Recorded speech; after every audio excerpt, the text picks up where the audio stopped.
Welcome back to Where Rovers Walk. Mikel Emmerich says it is still possible. And here we are, same old Rovers. Thought the season was over, and now they just suddenly remember that they can play football. Welcome back. We're also talking about Toth over Peers, our favourite home game of the season, and our goal of the season award. Welcome back, Jason. Great to have you back with us. The team is still on holiday, and we're delighted to have Charlie, who's one of the upcoming talents on Blackburn Twitter. Thank you for joining us, Charlie. How are you? No worries. Yeah, I'm good, thank you. Yeah, how's things? Right. Yeah, good, thank you. Right. Jason, this is the most bizarre end to the season. I mean, not bizarre for you because you're used to it.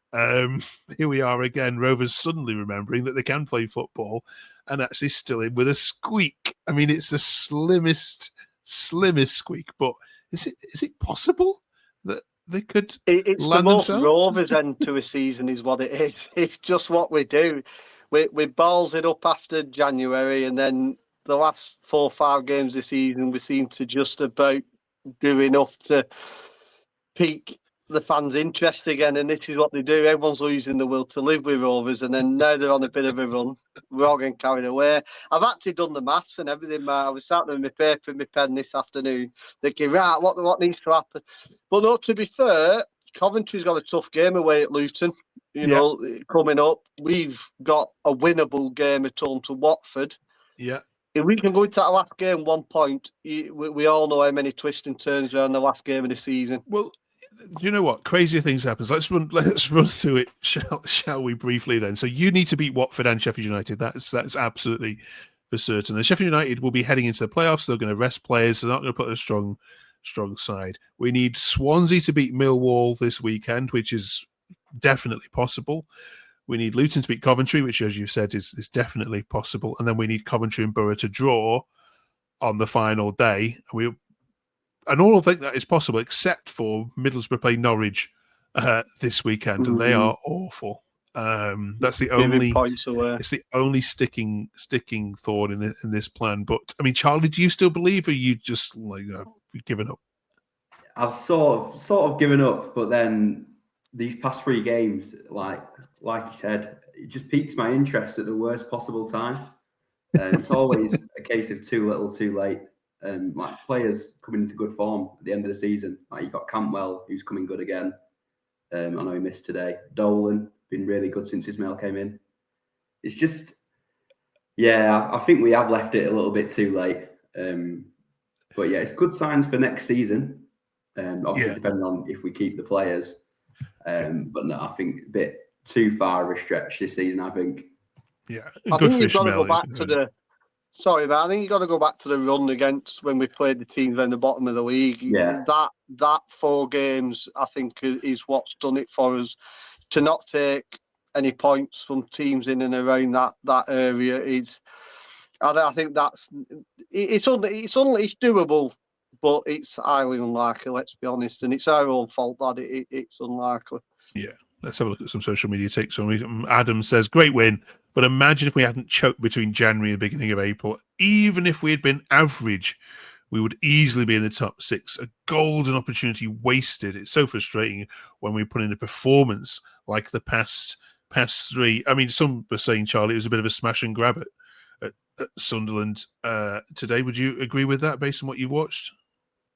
Definitely, yeah. I think we only had 1 shot on target the whole game. I don't think they were particularly too good. I think if they were a bit more direct, had a few more, say, shot on sight, really, I think the scoreline could have been different. But they reminded me a bit of us with how Sunderland lined up today, sort of under Thomason. There were a lot of passes around the area, but then a lot of the attackers, midfielders, sort of afraid to shoot at times. But we defended really well. I think Bath and Hyam, probably our best defensive duo. And then Sanderson, when he came on, added to that, really. But yeah, I think we sort of executed the game plan well, from my point of view. Yeah, well said. There was one player in particular, Jason, that social media were highlighting. Lewis here sums up saying, imagine if we played Toth all season instead of that useless, and I blank that out, Peers. Yeah, there were lots of some of the podcasts, Rovers Overseas here saying back-to-back away clean sheets, no big deal. What have you made of Toth? I assume that word you blanked out was goalkeeper. Began with F. Yeah. I think he's been brilliant since coming. I don't agree with that take for the simple fact of he's new to England. It takes a while to settle in. I think it was unfair for fans to judge him on his game against Wolves. Wolves just played us off the park all game. I don't think it was fair to judge him on that. I thought against Millwall, he was absolutely fantastic. More than anything, it's his distribution, and he was key to us getting forward really quickly and catching Millwall out was his distribution. He'd never always looked for that short 10-yard pass out to one of the right back or the left backs. He was looking to lob it over the top halfway line to the winger, to Dolan or to edges, and that's what Pers doesn't do. He doesn't seem to look past his back four to pass the ball out. So his distribution was key, and he made a couple of good saves against Millwall. I thought Sunderland looked like a side with no confidence in front of goal for me today. They had a couple of shots. I don't think there was any real chances. I would say they probably should have scored. They had a couple of pot shots. There was one that Toff spilled earlier on. But again, it was a turning shot. It was a shot from the edge of the box. It wasn't like they didn't pass us to death. They sort of just passed in front of us all day. So, yeah, I think I like the fact he comes for credit. He's a bit more demanding of his box, which is my biggest criticism for Pers. He flaps at corners and he panics. As soon as I see him leaving that line, I scream for him to leave the line, and then the moment he leaves it, I start panicking, thinking, what's he doing? But it's just, I think Pers is a good shot stopper. I'd probably stop it at that, giving him compliments. I think Toff seems to have a bit more about him. And he's 27, I believe, as well, 28, so he's not young. I just think he's took a while for him settling. I think now's the right time to put him in. He's had a while on the training field, a while in England. He's settled in a little bit. He does look a little bit more confident than he was against Wolves. But yeah, I just think there's a bit more to his game than Pers. And Pers is going to Man United, don't forget, anyway. Yeah, absolutely. Yeah, so don't forget that. So. Right, Charlie, what's your take on it? Do you wish you'd have started him a few more games than you already have? Ooh, I think it's harsh on Pers to sort of give him the abuse he's got, because there has been some games this season where he's been really good. Like away at Leeds, I thought he probably kept us in that game. But with regards to Toff, he looked good in the cup game against Middlesbrough away. He had a really good game that day. And I thought potentially then it would be the time to drop him in. But then obviously the game at Wolves, not ideal really, not good for the confidence. So I think we've sort of left it the perfect time after the Wolves game to throw him in. He's done really well. Like I said, distribution-wise, he gets things going a lot quicker than Pers would. The shot early on from Isidore this morning, early on that he spilled, wasn't too confident after that, but then he sort of grew into the game. Definitely command his area a lot better than Pers as well. But yeah, it's just a case of while he's growing in confidence, just sort of keep giving him games. But I do think they are two adequate goalkeepers, which is probably the first time I thought that in a good few seasons. Yeah, great comments. Thank you. Thank you very much. Then, all right, we'll leave the Sunderland game alone there. Then it's Watford next. Obviously, Ishmael's old club here, Jason. Attendances have been an issue, which we've spoken about in the last couple of weeks. What have we got to do you think, to drive this last home game of the season? So there's really no reason that people shouldn't come to this. But what have we got to do you think, to get Ewood full again for this last one? Venky's to leave. Oh, sorry, do you need a bit more than that? Sorry. No, to be fair, I think our recent run will probably get a few more down to Ewood. Now there is an outside chance. And to be fair, if you listen to how you described it earlier on, it's very, very doable. So people will believe, and there's fans that get a lot more carried away, especially the younger fans. They love to believe and they love to get carried away. So Yeah, I think it'll be an half decent turnout. You know, final home game of the season normally get a few more on anyway. I think the fact that there's a good chance we're going to win the game will also encourage people to come, and the fact that there is an outside chance of the playoffs and it being actually meaning something, I think we might get a decent.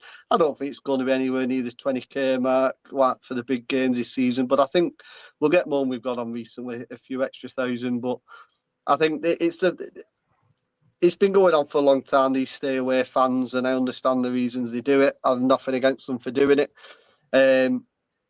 So yeah, I don't think I think it's way down the line before we start getting real attendances. But no, I think we'll get a decent crowd by Rovers standards on Saturday. I think. Charlie, as one of the younger fans that Jason was talking about there, what's your view on how things currently are with the ownership and protesting? Are you one of those that will stand with a bedsheet on saying Venky's out, or do you all think it's all pointless? I don't think it's pointless. I wouldn't personally go to a part with a bedsheet. Is that what they use? Is that actually what they use? I've never actually thought about what they're actually writing on. Yeah, it's usually bed sheets, isn't it? With black Sharpies, yeah. Sorry, yeah. The game against Middlesbrough sort of highlighted that is sort of needed. That's how the attention is going to be drawn to the issues. So it is definitely useful that they do that. With regards to the ownership, I think sort of Eustace leaving speaks for itself, really.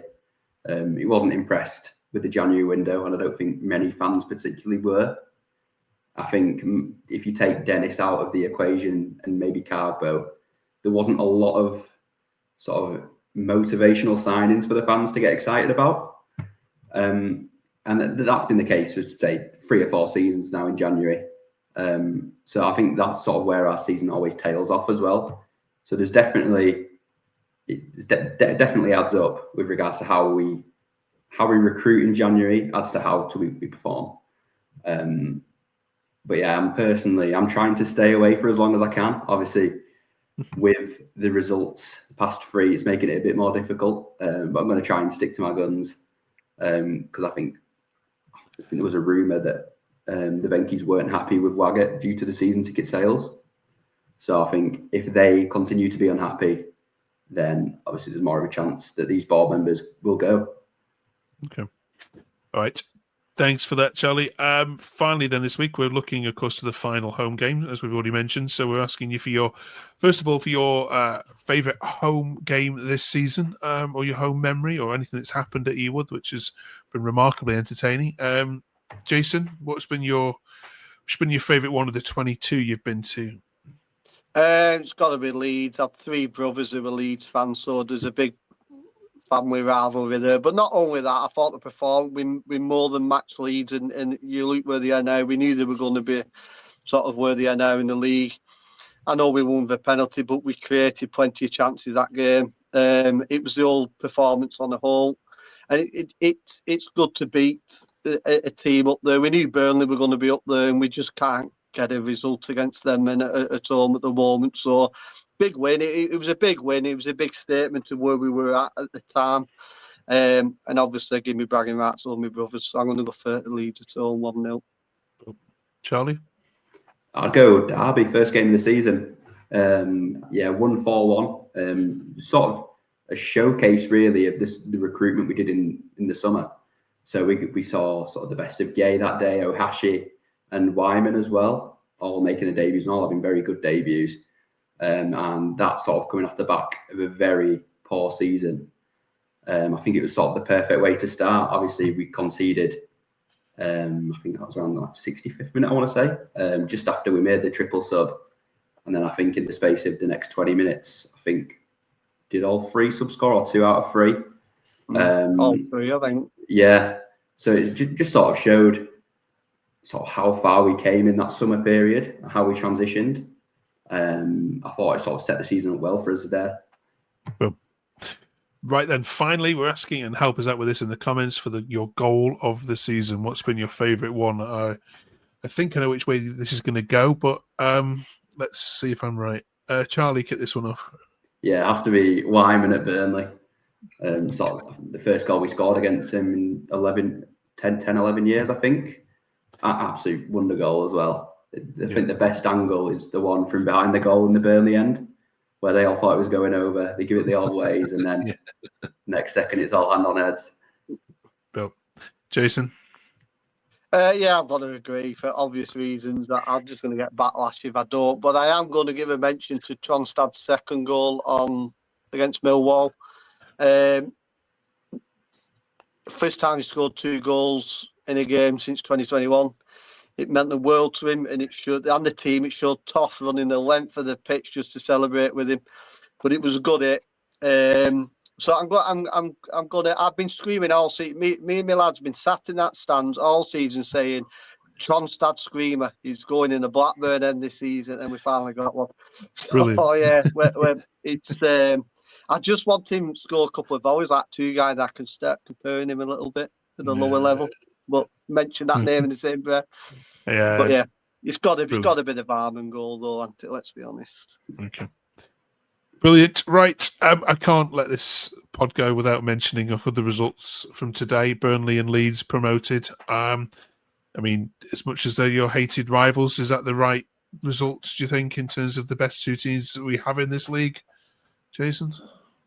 Yeah, I think so. I think Sheffield United for a long time looked favourite to go up in that top 2, probably with Leeds. Burnley were struggling to score goals for a while, not conceding, but struggling to score goals. But I think, 32 games unbeaten or something. It's just absolutely, and I'm going to take my Blackburn hat off where I said it. You've got to take your hat. It takes some doing, and in this league, which every team, even Leeds, have been inconsistent at times this year. It's a tough league. Anyone can beat anybody. So to do that run, fair play. Yeah, I think they do deserve go up, but we'll see them in a couple of years, 12 months or so. Yeah. Okay. Well, we're hopefully not, because we'll go the other way. So you're going to go the other way. That's right, and you might even be going up with them. Yeah, who knows? Right. Thanks, Jason. Thank you, Charlie. Great debut. Is that if you don't yet follow Charlie, his Twitter handle is going to be in the comments in the description bit below. So do go give him a follow. Thank you very much, and enjoy the Watford game this Saturday. And we'll see you in 7 days' time to look ahead to your trip to Bramall Lane for the final one of the season. We're nearly there. Thanks for watching. Cheers, Mark.